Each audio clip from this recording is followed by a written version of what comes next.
How do I handle a multiple offer situation?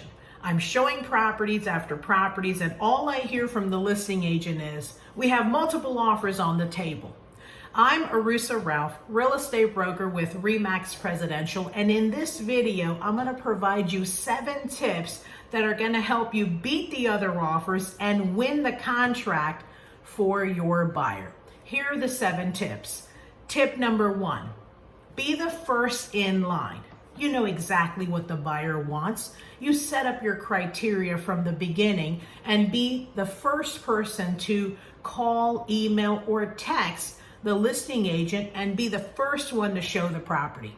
We're seeing a lot of agents where they're calling the listing agents 2, 3, 4, 5 days later, right, to show the property. Well, by then, you're the 10th person in line. So tip number 1, buyers agents, is set up your criteria, be one of the first ones to build a rapport with the listing agent.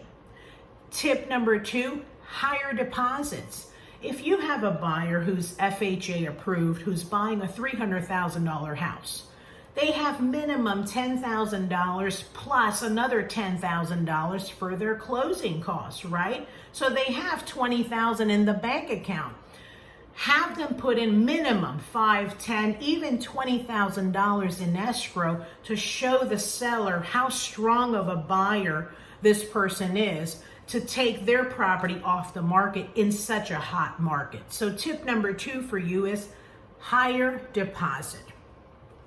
Tip number 3, consider little or no contingencies. Let me explain. Those days are gone. 10-day right of inspection, 15-day right of inspection. The seller doesn't want to wait that long, especially when they realize, wow, I just put my house on the market.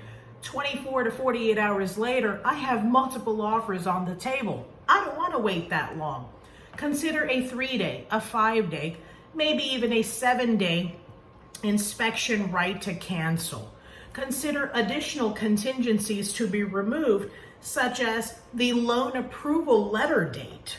You know, those days are gone where I'm going to wait 30 days before we find out is this buyer approved or not. So tip number 3 for you is consider little or no contingencies on your contract.